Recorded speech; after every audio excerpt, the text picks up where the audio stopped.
Hi guys, this is Alex from f2p.com, and today I have the pleasure of bringing you Might and Magic Duel of Champions. A lot of my videos are normally kind of first look games, and this one I actually have recently started playing on my own. Kind of a few weeks ago we did an event where we were taken over to Paris to Ubisoft, and they had a digital days. This was one of the games that they were showcasing there, and I got a chance to look at it, and I thought I'm going to give it a whirl. I've never been a trading card game player in real life, like kind of physical games and stuff. So it was all kind of new to me. I didn't really know how it worked out. It wasn't something I was ever really interested in growing up, but now a little bit older, a little bit wiser, I know how good this stuff is. So I'm going to kind of demonstrate quite a few different aspects of the game, kind of walk you through it, and hopefully, you guys will kind of be interested in playing it. So to start with, it is a trading card game. What this essentially means is you get lots of cards. So the cards themselves are broken up into three different categories. They are, well, no, they're not. That's an absolute lie. They're broken up into quite a few categories. You start with your hero card. So this is the kind of the guy that you're trying to take down. So you have a hero. You go up against another player one-on-one, and those are the hit points. You make attacks on their hero by dealing cards, either spell cards or creatures that can attack, and the first person to lose all their hit points loses. As easy as that. So you get different types of heroes. They all have a kind of different faction, I suppose they're called, which kind of determines which monsters you can have in your deck, and we'll get into decks in a moment. They also have a school of magic, so it shows what kind of spells they can also use. So at the side here, there you go. So yeah, factions. So you've got the different factions. You've got Inferno, you've got Stronghold, Neutral faction, which means any of the other factions can use cards that fall within this faction. Sanctuary, Haven, Academy, and Necropolis. Now, when you start the game, you can choose from one of three factions. You can either start with Inferno, Haven, or Necropolis, I believe. Each deck and hero will kind of have a different type of strategy associated with it. So depending on what kind of player you are, if you're an aggressive player, then something like Inferno is probably good for you, because they're all about kind of higher damage, and some of their kind of early characters can do sweep attacks, which we'll show in a minute, which means you can attack multiple creatures at once. And then you've got the Haven deck. They're all about kind of healing and high defense. Kind of having adjacent allies will boost the defense of other allies and stuff like that. It's quite in depth. Necropolis, a lot of what they kind of focus on is kind of twofold. A lot of their creatures can infect, so when you attack an enemy, you'll do damage to it, but you might also infect it as well, which means on the next turn, because it is turn-based, on the kind of player's turn, all their characters that have their monsters that have been infected will instantly take damage. So the Necropolis deck, and they can also bring their monsters back from the graveyard, so back from the dead. So quite a tactical deck, Necro decks. I myself have gone with Inferno. I am quite an aggressive player when I kind of play different games, and also, I mean, apparently it's kind of one of the easier decks for people to play as, one of the easier factions anyway.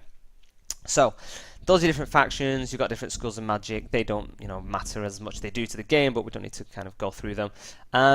And each card has a different category rating. It's either common, uncommon, rare, epic, or heroic. Heroic is literally just your heroes, whereas the rest of them obviously kind of determine how difficult it is to find that particular card. So I'm going to let you check out my deck and we'll kind of explain it a little bit more. So you can create multiples. Actually, I'll tell you what we'll do. We'll show you that in a moment. We'll create a deck and we'll kind of walk through it. So we'll go with Necro deck because I do have a Necropolis. So that's the faction for Necropolis. I do have a Necropolis hero. This isn't one of the starter ones. This is one that I unlocked through the various packs and stuff that you can get. Quite a cool looking hero.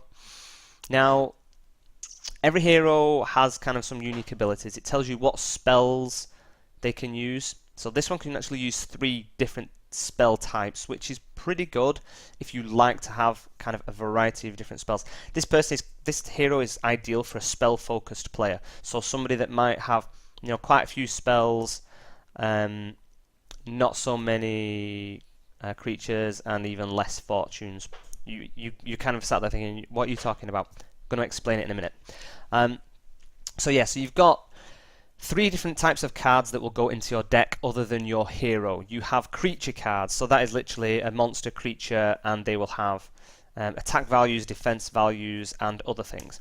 You then have spell cards. These spells can be buffs on your heroes, they can be direct damage to heroes, they can do buff and damage on the monsters that are in play. There's quite a few different things that they can be used for. Quite a tactical element to the game. And then you have the fortune cards. Fortune cards kind of help boost the other things. So they can kind of help give you more magic points. They can help you draw, you know, a new spell card. And again, a more tactical side to it. So, with this character, they would normally have a fist there. You can kind of just make it out there. Garant, who is the starter hero for the Inferno deck, he has 1 might. Then, so this person has no might. They start with no might whatsoever. They have 2 magic, might and magic, and then they have 1 destiny point. It's called, and yeah, so that's for kind of pulling out your fortune cards. So we're going to start with this person. Left click, drag and drop. So that's the hero for our Necro deck. Next, you go on to events. You can do these in any order, but basically, click your events. So, event cards. In a battle, and we will kind of demonstrate a battle, I'll let you kind of see me in action, and we'll kind of speak a little bit more about that shortly. Every player has to have at least 8 event cards within their deck. That is a must. So you must have 1 hero card, you must have 8 event cards, and then you have to have at least 50 cards made up from creatures, spells, and fortunes, I believe. So basically the minimum number of cards you can have in one single deck is 59. So 1 hero, 8 events, and then 50 between the others. I think you can maybe have more event cards, I'm not sure. But anyway, the way event cards work are, they basically, when you 2 players go into battle, the event cards are shuffled, your 8 and their 8. And each turn, the event cards kind of shuffle and 2 are placed down. And what this means is that you might play it on your turn, or if it appears on your enemy's turn, they might play it. So you have to be really careful about the event cards that you actually put into your deck, because you might see something that, you know, for example, let's go for this one. So, deal 1 damage to every creature. Okay, that's probably not a good example anyway, because that will hit you. But let's say, you know, you've got quite a few creatures that are on in the field of play at that moment in time, but they've all taken quite a bit of damage, and you know, there's a few of them that have only got 1 hit point left, and you're up against a guy who's still got a few enemies in the field, but they've got more than 1 hit point. If you put this in your deck and it appears, you wouldn't play it because you're going to kill off all your own creatures. However, if it appears in his deck, he can afford to play it. Sorry, if it appears on his turn, he can afford to play it, wipe out your guys, and then basically trounce your hero. So you've got various different things that can happen in events. You know, if you don't play any cards on your turn, you can draw a card, which means you can pull a new card from your deck. Again, we'll kind of explain it. to kind of be, so increase the health of the next creature you deploy this turn by 2. So again, lots of different stuff. The event cards you'll want to put into your hand, your deck, is very much dependent on the type of strategy that you want to go with. If you're a magic focused hero and you have magic, spells and kind of magic focused creatures, then you'll probably want something that helps benefit magic. Kind of makes sense. But again, you have to be careful because other people can use it. So we'll kind of just randomly pick. I'm not going to kind of go into any detail of kind of theory crafting on what makes a good deck, and I'll kind of touch on it a little bit, but at this moment in time it will take too long to sit down for me to try and work out what would be a good deck here. So let's have a look. Yeah, so you can add more than 8. Now you'll see that here you've got 1 out of 1, 4 out of 6. You can only add a maximum of 4 of any type of card into your deck. So you can add, you can have a full deck made with the same creature. This kind of makes things a little bit more random, a little bit more strategic. However, you can get shiny cards. So if we kind of look at Week of Knowledge, so if you haven't played a card this turn, draw a card, da da da da.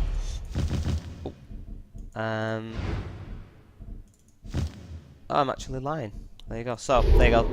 I thought for some reason the shiny ones didn't count as the same card, but it looks like they do. So there you go. Shiny cards basically just look pretty, but otherwise I think have absolutely no value that I am currently aware of. So get rid of those. So we've got our 1 hero, 8 event cards.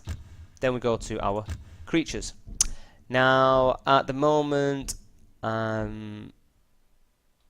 yeah, so it is showing the creatures that can be put in this deck that are available.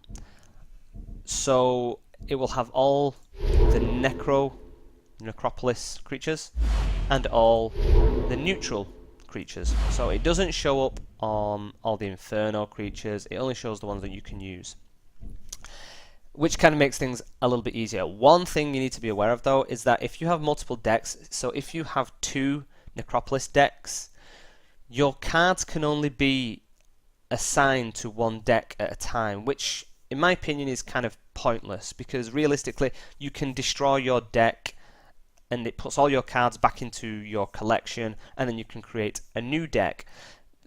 For some reason, I don't know why it would make you do that, because you could literally do it at the beginning of every game before you start playing. You could just rebuild your deck. If you wanted to use a new hero or kind of try out a few different characters. So instead of being able to save deck ideas with the cards that you have available, you basically have to put your cards into a deck. So you can't cross them between the decks, which is stupid beyond compare. I have no idea why you would bother doing that. I don't know, unless it's just a way for lazy people to try and get more money out of them. Who knows? So let's check out some cards. So there are a few things you kind of need to take into account with each card. First of all is the cost to actually play this card. Now each turn in general, I mean it can differ, but you will start with having 1 of these, I don't know, action points maybe, I think they might be called. I can't think so. Let's call them 1 action point. So on your first turn you have 1 action point, so you could play this card. This card costs 3 action points, so you can't play this card yet. Back to this guy. So once you've taken your turn, and you then enemy player, they take their turn and it comes back to you, your action points will instantly increase to 1 point. So you will then have 2 action points. So if you hadn't already deployed this guy, on turn 2 you could put this guy and this guy on at the same time. If you did put him on, then on turn 2 you could put this guy, and then this guy on. So in 2 turns you could have 3 creatures on the field of play. The likelihood is that they're not going to last that long. Your early creatures have lower attacks, lower hit points. You do have the odd 1 or 2, the kind of rare ones, as you'll see later with my deck, that are actually pretty good and have low cost values. So that's how much it costs to play the card. You can get fortune cards and things like that that increase. You can play a fortune card and it gives you more action points to use on that turn. But in general, this is kind of how it works. So, as well as this is how many points it costs to play the creature, there's also a requirement. You need to have 1 might. So each turn, your hero has 4 different tasks usually that they can do: increase their might, increase their magic, increase their destiny, or draw a card. Those are the 4 standard things that every hero can do. So with our hero, who starts with no might, the first thing I would have to do to play this character, this card, is to increase their might by 1. So that would be the action for my hero. A hero gets 1 action every turn.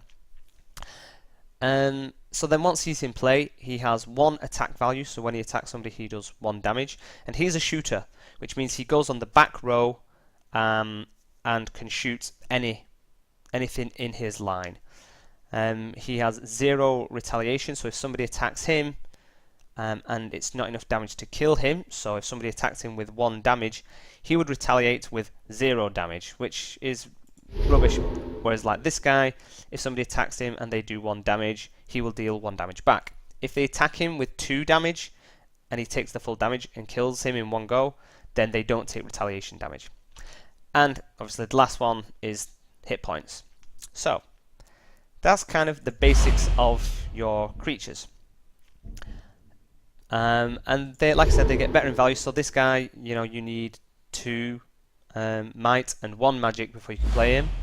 And the kind of top end ones, 6 might, 1 magic, and it costs 8. So unless you're going to be using fortune cards to increase the number of action points that you've got, you're generally going to be having to wait till around at least turn 8 before you can actually get this guy into the field of play. Once he's there, he might be quite handy depending on what your strategy is, but it's kind of a long, you need to be kind of planning out a long-term game to wait for this guy to appear and actually get him in play.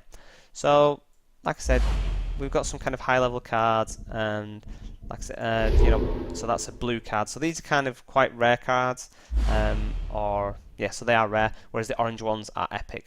They're kind of harder to find. So again, as with the events, you would just drag and drop. Oh, so that's gone on to the creatures. Yep, so drag and drop. And again, you can only have 4 of any type. So if I double click that, you'll see he appears back. If I put him in, I've got a maximum of 4. So you can only have a max 4 of any creature card. And then we'll kind of just throw a load of cards on. Oh, you can actually double click on them. I don't even know why I'm doing that. So there you go. So we've currently got 20 creature cards in our deck, so 29 including the events and heroes. Then you go to spells. So pretty much the kind of same type of thing. With spells, you only have a spell requirement to play it, and they do different abilities. They can, they can kind of maneuver creatures around the battlefield. They can freeze people. They can stop them attacking. They can do mass damage on everybody. There's some kind of weird and wonderful spells out there. As you get into the higher ranks, you start seeing some really kind of powerful spells cropping up. So again, you would make up your deck with what's suitable for your deck. Make up your deck for what's suitable for your strategy. And you've got to kind of find a bit of an equilibrium between the creatures, spells, and fortunes that you use. You really need to kind of have a strategy in mind to be a competitive player. If you just want to kind of play and mess about, that's fine. It's not a big deal. But you're kind of never really going to learn anything or kind of get any higher in your ranking. And if you kind of stay at a low level, you only get matched up against low level players. So as we can see here, so this is kind of like a high level card. It's a rare card. Can only be played by people that have got the shadow spell. I think that might be shadow, something like that. So there you go. So look at opponent's hand and choose a non-unique spell card from it. You can play this spell for free if you don't put the card in your opponent's graveyard. Da, da, da, da. So again, then you have crazy ones like Curse of the Netherworld. Deal 3 damage to all enemy creatures. Heal 3 damage from all friendly creatures. So lots and lots and lots of different strategy that you can play from. So you would, again, just kind of throw a load of cards in. You choose what you want. And then kind of finally go to your fortune cards. So again, gives you an idea, searching your library, you know, giving you benefits. Almost acts like a spell in itself, getting more cards, you know, increasing your might. So that's what the kind of fortune cards generally revolve around. It's kind of more hero-based spells, so letting the hero draw more cards, increasing the hero's might, magic, or destiny, dealing direct damage to heroes. I think that's kind of primarily what it revolves around. So it's all the stuff that the hero can do with his turn. So we'd kind of just throw a load of these in, and you can kind of see your total going up. So we're at 50 at the moment. So if you try to click done, it's going to tell you your deck must have a total between 50 and 200 creature, spell, and fortune cards. So you need to have at least 50 cards. It doesn't really matter, okay, because we've already got my deck made up here. So this is my deck that I currently use. So let's kind of have a look at it. Oh, let's zoom in there. These are actually quite basic cards, the white cards. These are the ones you actually get in the starter pack. I had the joy of, there was a promotion from Alienware a few days ago. Like I said, I've literally only recently started playing this game, where you could use a redeem code, and it gave you one of the bundles, which was a box bundle, which gave you 10 packs of cards. And with 12 cards to a pack, basically gave me 120 cards when I started, as well as the cards I got from my starter deck, which I chose for Inferno. Then as I earned some money, I bought the Inferno deck again to kind of try and make sure I got the full amount of creature cards that I wanted. So I wanted 4 of the Succubus, I wanted 4 of the Demented, because these are the kind of level of cards that I can get at the stage I'm at. I'm still quite low ranking, and I'll go into that in a moment. So again, you kind of know basically how it goes. One strategy a lot of people go with is trying to have 59 cards, like the minimum that you can have. So you got your 1 hero, 8 events, and then the 50 cards to make up your deck.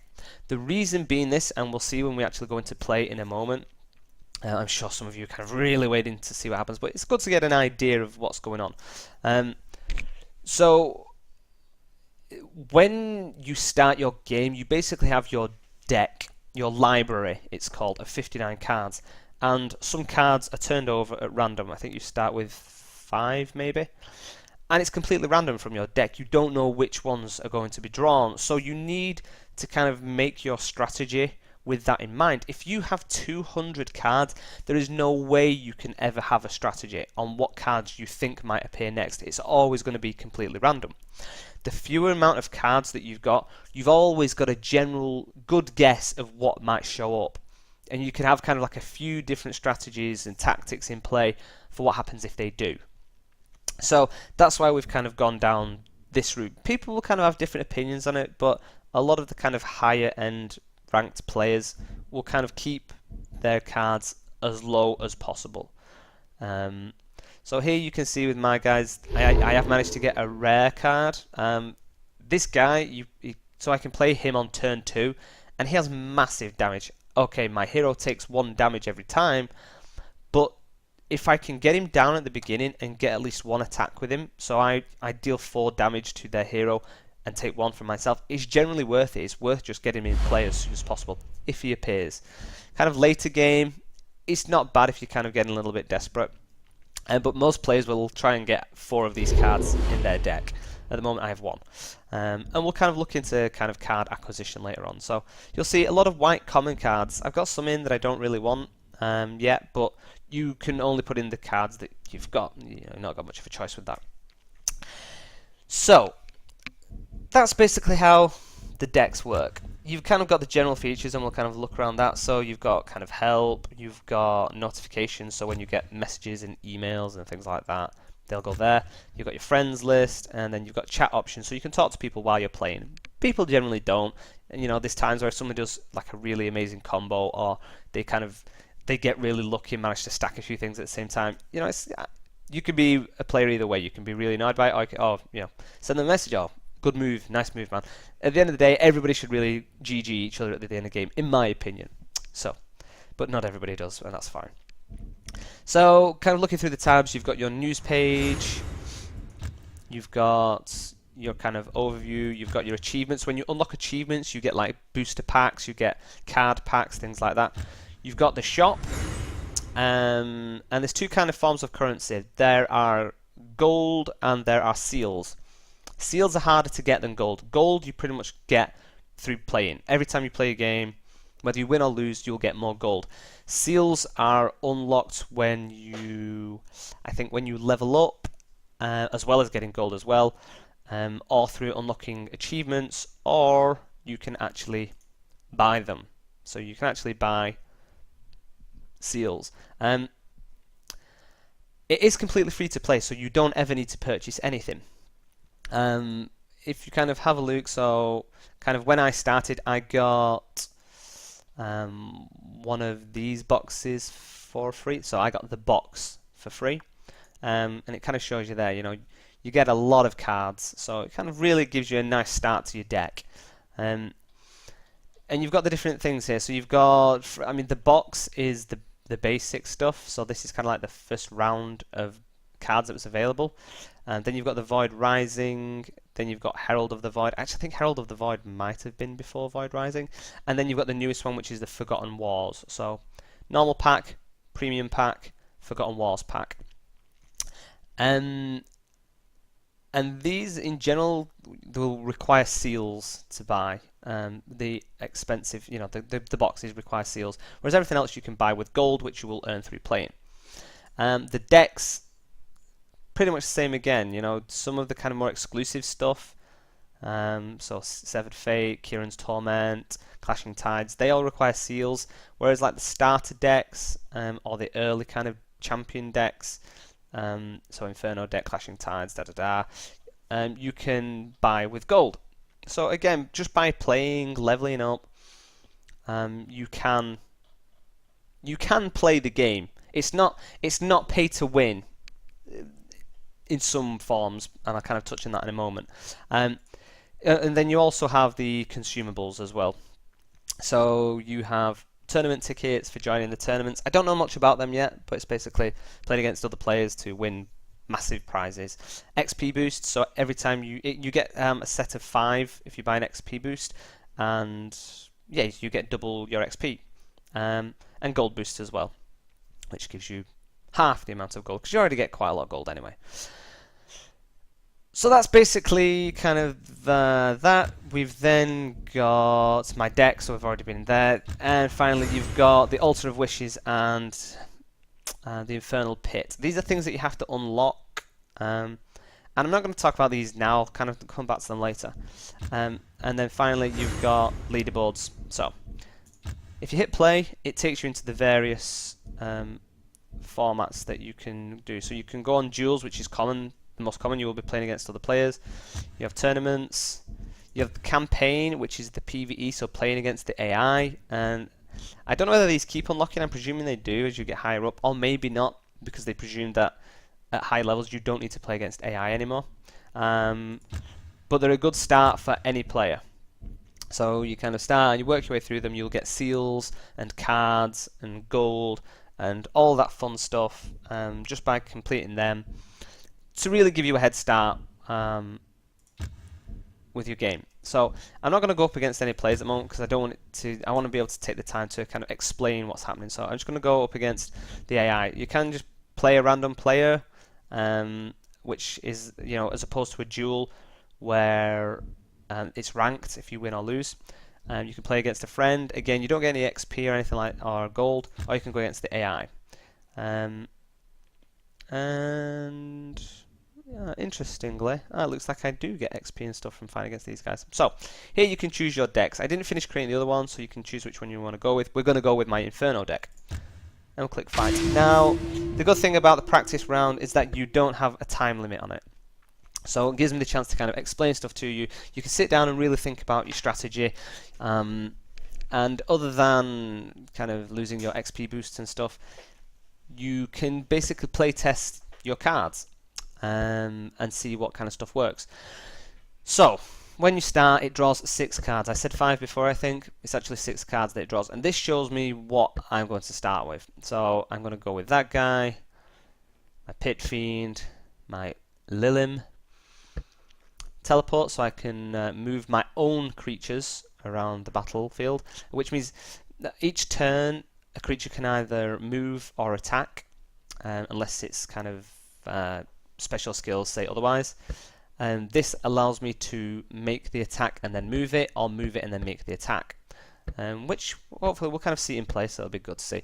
And then Altar of Destruction, so I take a card from my hand and put it face down on the top of my library and deal 2 damage to the enemy. So straight to him, no matter what he's got in front of him, that will deal 2 damage to the enemy at the cost of taking one of my cards out of my hand temporarily. So if you click no, and you want to, it'll reshuffle them, but you only get to mulligan once. If you get a worse hand, then tough. For me, this isn't the ideal hand because I'd have to wait a couple of turns before I can even play a card. So I'm going to go random. We're going to click no. I don't want to keep my starting hand and see what we get. Okay, so we've got some rank 2, which isn't too bad. We've got Fireball, which will be great if I get to put it in play. And for some reason, we always seem to go up against this dude. I don't know why. I don't know how we kind of changed that to choose somebody different, but this is who we're playing. So these are the Sanctuary guys. These guys throw down creatures that kind of boost each other. Boost defenses, heal them. It can be a bit of a pain for my Inferno deck sometimes, but let's go for it. So to start with, it kind of highlights in green what cards you can currently play with the number of points you've got and the might, magic and destiny level that you've currently got. So if I click my hero, I can increase one of these or I can draw a card. Now if I draw a card, it basically draws it from my deck there. That isn't just a static image, that kind of gives you an idea of how many cards you've got in your deck. Because once you've run out of cards, which rarely happens, if you run out of cards and you have no cards to draw in a turn, you take 1 hit point of damage. I played a guy the other day whose strategy, and it was quite a long-term strategy and I'd never seen it before, he had lots of cards and creatures that basically battered my library. It just strips cards from them all the time. And then I was getting rid of his cards and he was getting rid of his creatures, and then he was bringing them back into play, which would then remove even more cards. So ultimately that's kind of how he ended up beating me. And which is fine. It's good strategy. Whereas this one here is your graveyard. Now once a creature has been killed, it goes into your graveyard. There are certain times where you can pull a creature back out of your graveyard. So that's your library, that's your graveyard. What this card does, you take a card from your hand, put it face down on the top of your library. So when I put it face down on my library, that means that when I next draw a card, that is the card that will come back into my hand. So you can kind of play this one and get rid of one of these cards that you're not going to be able to play for a while anyway. So what we're going to do, I know I probably will want to use my Fireball, so we're going to use it. We get to choose which one we want to play. A note, when you click a card like that and it pops up there, the player can suddenly see what you're thinking about playing. You can right click the card instead so you can examine the details and the player doesn't get to see it, the enemy player. So we're going to go click Altar of Destruction, we're going to choose Fireball. So it puts it onto my library, face up. Now if another card went on top of it, then I believe it will take 2 cards for it. So unless something else goes on top of there, I will get that back on my next go. And he took 2 damage, so he's now down to 18 hit points. As that was the card that was played, that used my action point, I can now choose something to do. So I'm going to increase my might, so that on my next turn when I have 2 action points, I can hopefully play my Succubus. or my what's he called? Demented, if I want to. So, and there you go. Those are your event cards at the bottom.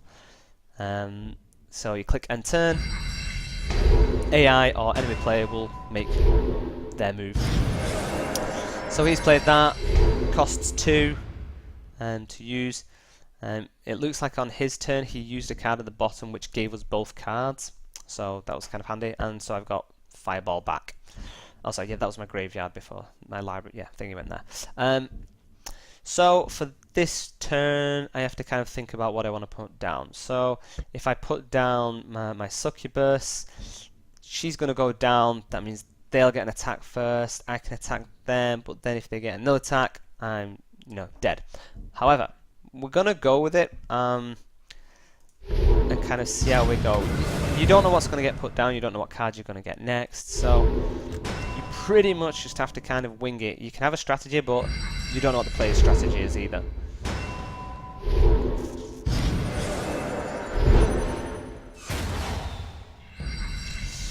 Okay, so as you saw down, when they attack me, I have 0 retaliation, so I don't deal retaliation back. However, this card and most of the Inferno deck are immune to retaliation, so when I attack them, even though they've got a retaliation of 1, I don't take damage from it. So we've put that guy down. What I'm going to go with next, I'm going to leave this lane open, which gives them a direct access to my hero. So let's talk about the lanes for a moment. This is my side of the arena. This is their side of the arena. Here you can place spell cards. Some of them spell cards can only affect a line. Some spell cards can be placed there because they affect a row. They have a free access to... You can only attack what's in front of you in general. You do get some cards that can attack anywhere. But if they've got a card, a creature in front of them, and don't have direct line of sight, basically, to the hero, then they can't attack the hero. So if I don't block this area, on my next turn, this character is going to do 3 damage. Which is fine. Sometimes you just have to kind of go with it. I could potentially put down this character. They would do 3 damage, which would keep him alive. He would do 3 damage, and then could be killed in the next turn. I'm not going to.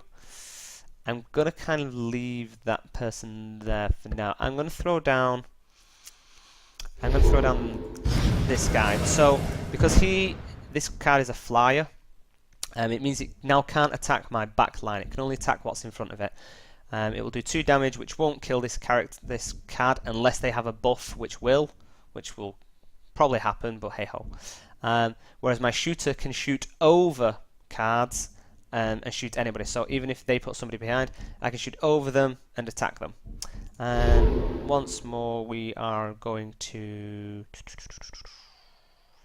I'll tell you what, I'm going to increase my spell for now. Start trying to build it up for getting my fireball, and if we get that into play, we kind of see how that works.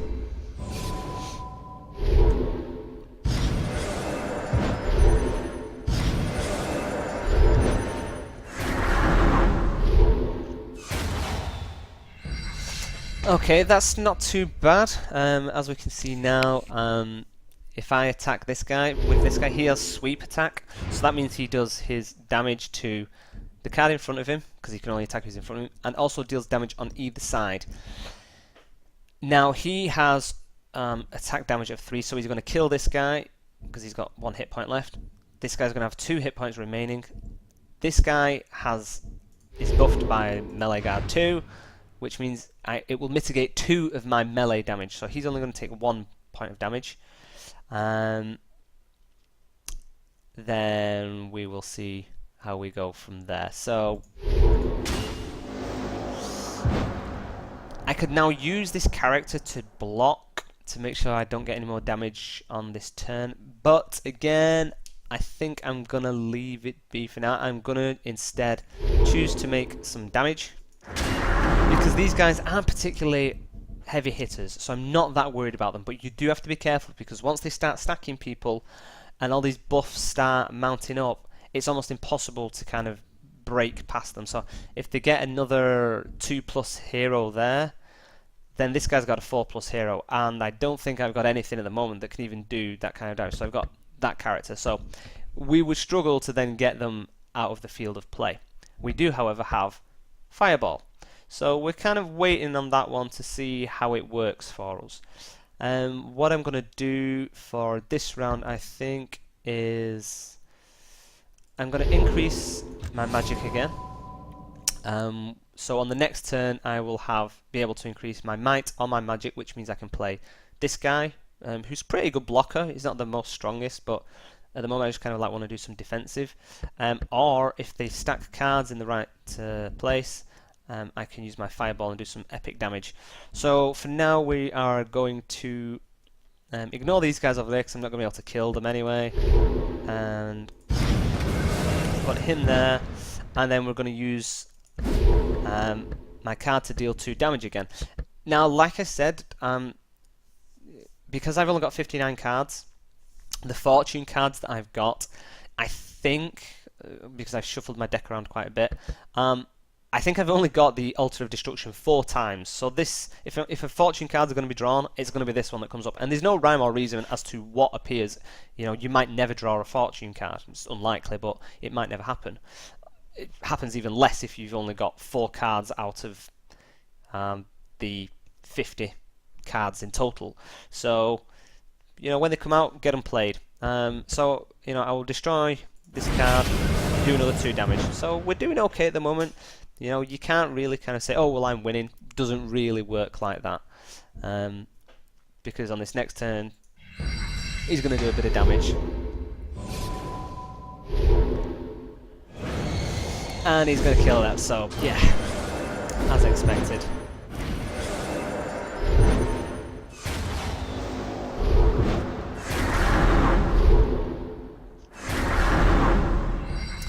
Okay, so as we saw with that, they put a card down as part of their turn, which gives them a permanent 2 to hit, which hurts. And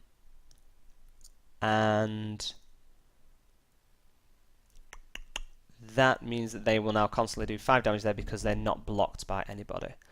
Now, what I could do, I could increase my Fireball to get rid of these guys, but this person is a bit of a threat at the moment.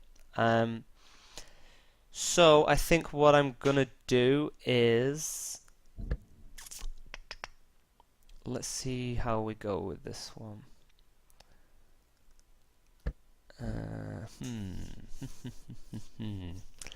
Little bit of strategy. See, even though it's just for the video and I don't gain or lose anything, you know, I still want to win. Still want to win. So I could use my spell to get rid of that. So then they would only be able to deal 3 damage, which still gives me 4 points to either put down Fireball or my Air Elemental. So I think what I'm gonna go with. Do I want to do more damage?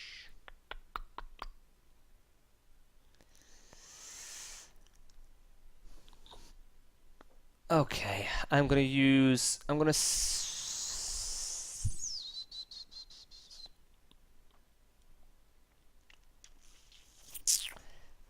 get 6 points on the next turn, so I'm gonna use my Fireball on the next round. So for this round, I'm gonna place down.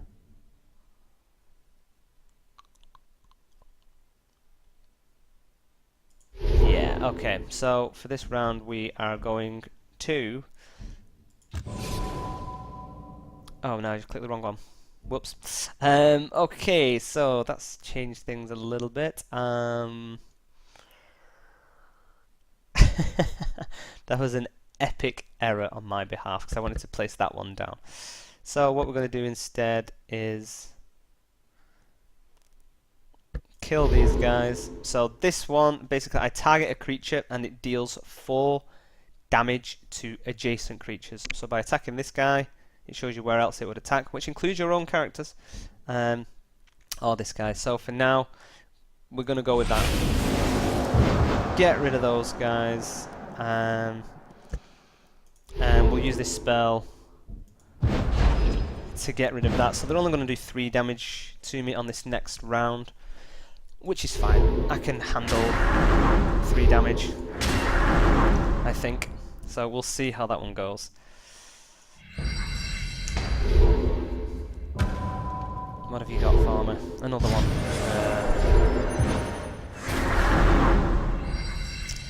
Okay, well that's not too bad, and we've actually had quite a little turn of fortune there. So, and we've had this one, which is one of the best cards in the entire game, in my opinion.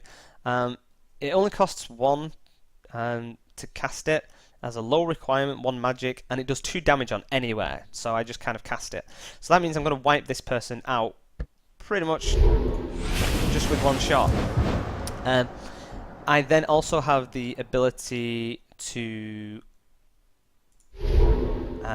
increase my might, put this guy down as a blocker, so I'm going to take no damage there on the next round, and then do more damage. As easy as that. And because they've got hardly any cards now, it's looking like it could be in my favour. It's not always easy to tell. But yeah, so that person only does 3 damage. They're kind of not that big of an issue for me. So what we're going to do, we have got to do 8 points of damage. We have people in the field that can do 5 points of damage.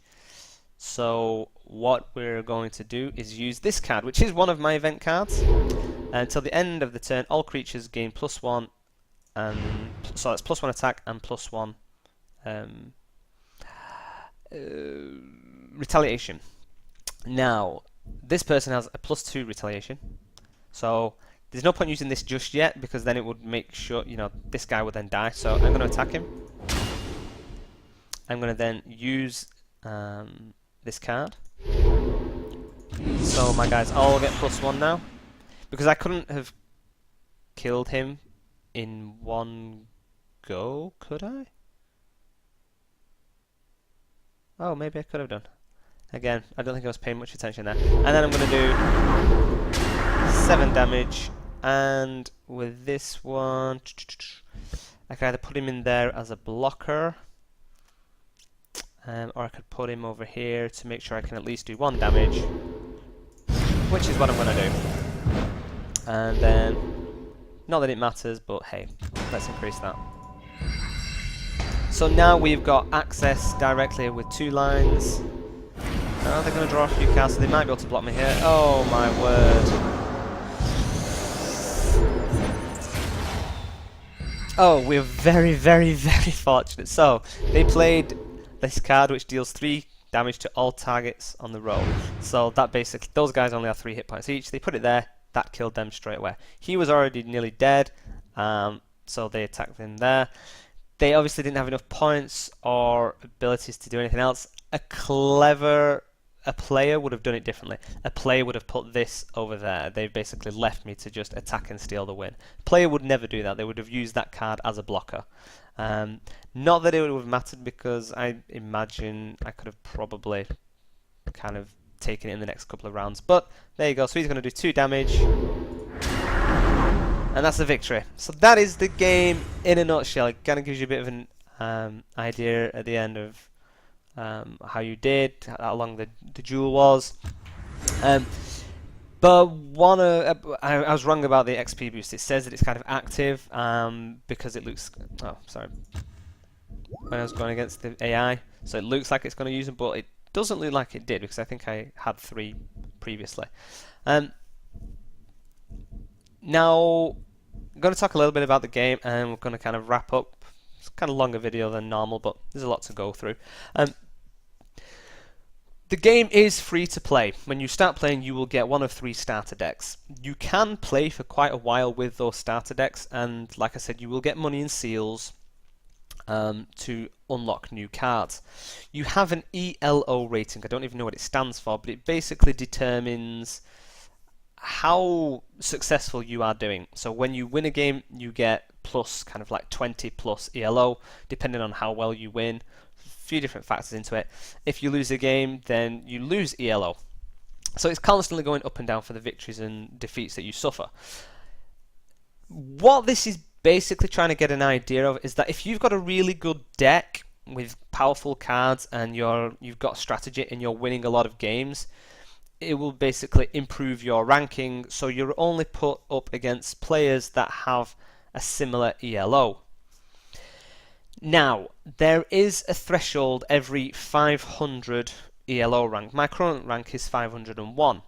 Once you reach 501, you are basically bundled into the next tier of players, from everybody from 501 to 999, I think, or up to 1,000, whatever it is. That's quite a big range of people, and when you kind of come into the next tier, you do find that there are a lot of people with a lot better cards that you've never even seen before. You get quite a few more rare cards, definitely a lot more uncommon cards, and it kind of gets a little bit more difficult. With the deck that I've got, it's a good deck. I basically blasted my way up to 500 ELO, but then I've kind of been petering between 500 to 650 ELO for quite a while now, because it's hard to kind of get enough wins to get more XP, to get more gold, to buy more cards, to get a better deck. Plus, when you buy cards, it is random. You open, it's like buying them in the real world, you know, the physical trading card games. You open your foil case and, you know, what cards you've got, you might get duplicates, you know, there's kind of a variety of different ways. So, there's kind of like a breaking point, a threshold that you can kind of struggle to get past. With enough time, it is definitely, you know, a time investment game where if you play, you will eventually get better cards. For the first time with a free-to-play game, and I never do this, I've been playing free-to-play games for quite a while now, a few different ones, I have actually chosen to spend some money on this game.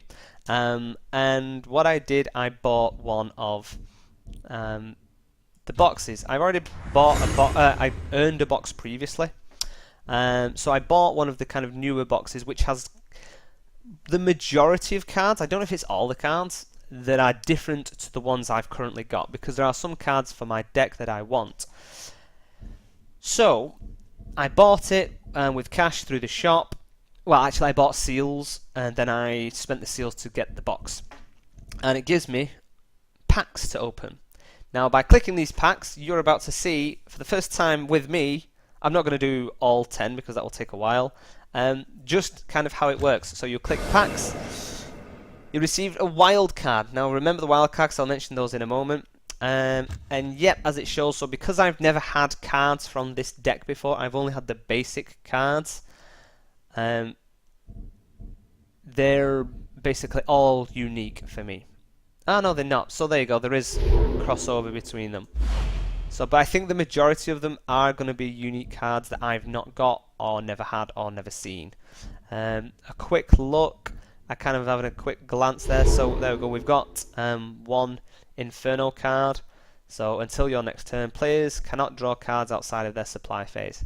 Not necessarily bad. Don't know whether it'll work into my thing.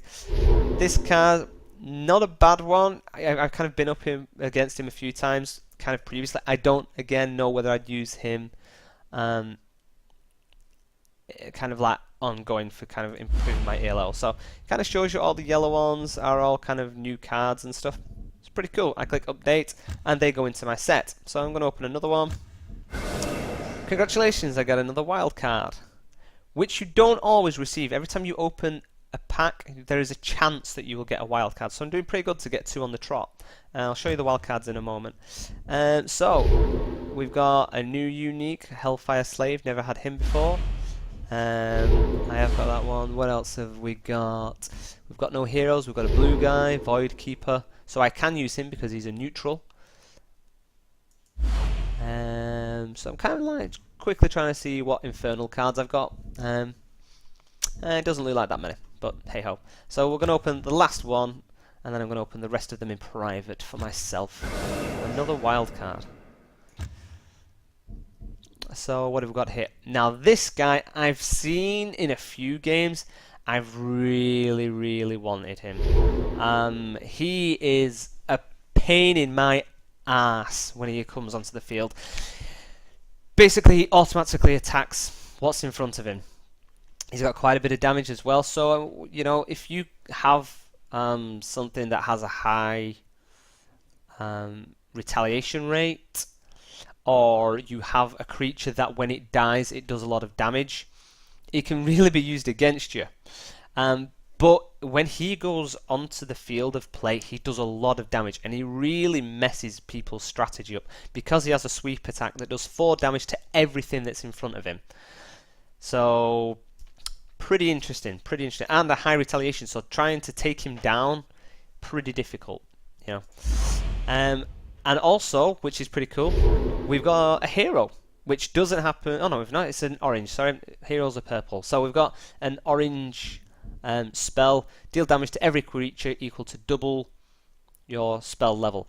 That is almost kind of an end game. Oh god, everything's going wrong. You know, if I've been playing my magic up enough and I've taken a few wrong turns and my kind of opponent has a lot of cards on the deck, then you know that's a pretty good one to have. The fact that you need 3 to play it, deal damage to every creature equal to double your, so you're going to be doing a minimum of 6 damage on everybody. So that can pretty much wipe out the field of play. If you've managed to get a few kind of high guys in, then that's great. But my deck kind of has a lot of kind of lower hit point guys. And then we have this dude as well, Fear 3. This creature cannot be attacked by a creature with a might requirement of 3 or less. So he can kind of be played pretty easily. It's quite a cool one. So as I've opened this new deck and there's all different cards, it now means I get to kind of have a play around. Building the decks is kind of like one of the most fun things about it. There's a lot of people out there, you know, showing the perfect deck to use and things like that. The joy of the game is trying to come up with your own combinations. It's not all about winning, you know. That's why I said if somebody beats you and they do a good combo, you know, good game that person. You know, that's kind of what it's about. So that's kind of how we're going to go. I'm going to kind of check out my own deck later. We're going to take a final look at the wildcards. Update, and then we'll go to this. So you have 2 things. You have the Altar of Wishes and you have the Infernal Pit. When you unlock a card for the first time, a creature card. So if you have, you know, I've obviously unlocked the Holy Praetorian once. What that now means is that if you only have 1 of that card but you want all 4, you can spend wild cards. So I can drag that card there, and it costs 3 wild cards to get him. So you can build your deck up. You do need to have at least 1 of them. So if you see an awesome card that somebody else has got, but you don't have 1 version of it, you can't get it. So that's kind of, you know, so I have this card, Dark Assassin, and I do want more of them. They cost 8 points each, 8 cards each to get. I've got 27, so you might think, well, you know, you could kind of buy your other 3 cards. The problem is that I've also been waiting to buy this guy, who is one of the heroes, which is kind of hard to kind of acquire. By spending his points, you know, you can increase your might, magic, or your destiny, or draw a card. Those are your 4 actions. He also has a fifth action. Target a friendly creature, and they gain sweep attack. So if you've got a creature down that does a lot of damage with people flanking him, and I can spend that, I don't know. I think it's going to mix up some cool kind of gameplay. So that is actually what I'm going to buy. He's going to be my guy. So it'll cost me 21, and I'll be left with 6. Boom! We now have my new hero. God, how disappointed would I have been if I'd have bought the wrong one? And I've not seen him played a lot, so that might kind of give me a bit of a benefit.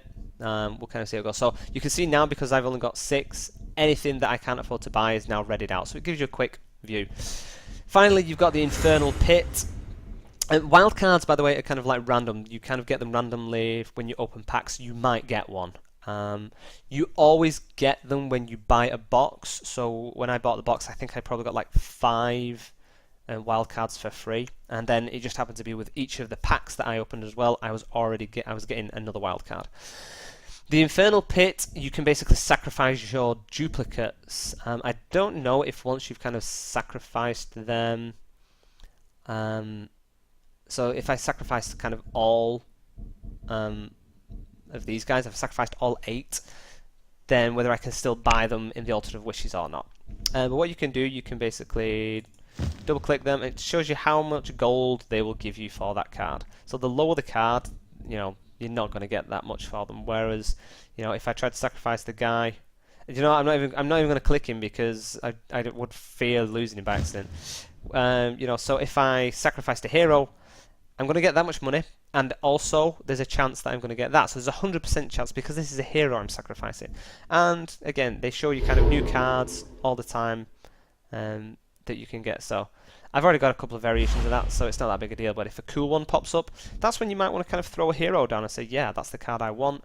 You know, I want a couple of versions of that card, so if I sacrifice my hero for it, then I can buy the rest in the Altar of Wishes. So there's kind of tactical ways to kind of build up your deck.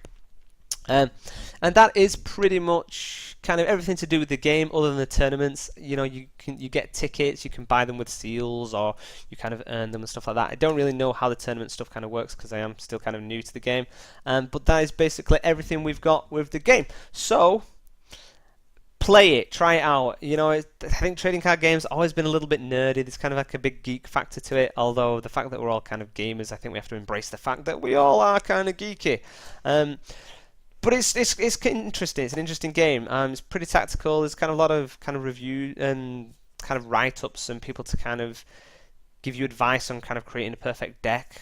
Not that there's any such thing as a perfect deck, because you will think it's perfect and then you'll come up against somebody that absolutely smashes it. So try it out. If you do, let us know in the video what you thought. Let me know what you think of my deck that I've got built. Give me some advice. You know, if you guys are kind of watching it and you play the game, you know, tell me what you think of the cards that I've got. Do they look okay? You know, what should I be looking for? And always good to kind of get feedback from you guys. So, hope you enjoyed the video. Keep on watching. Check our channel out. Check over on f2p.com to see what news, reviews, and giveaways we're constantly handing out over there. And I will see you guys soon.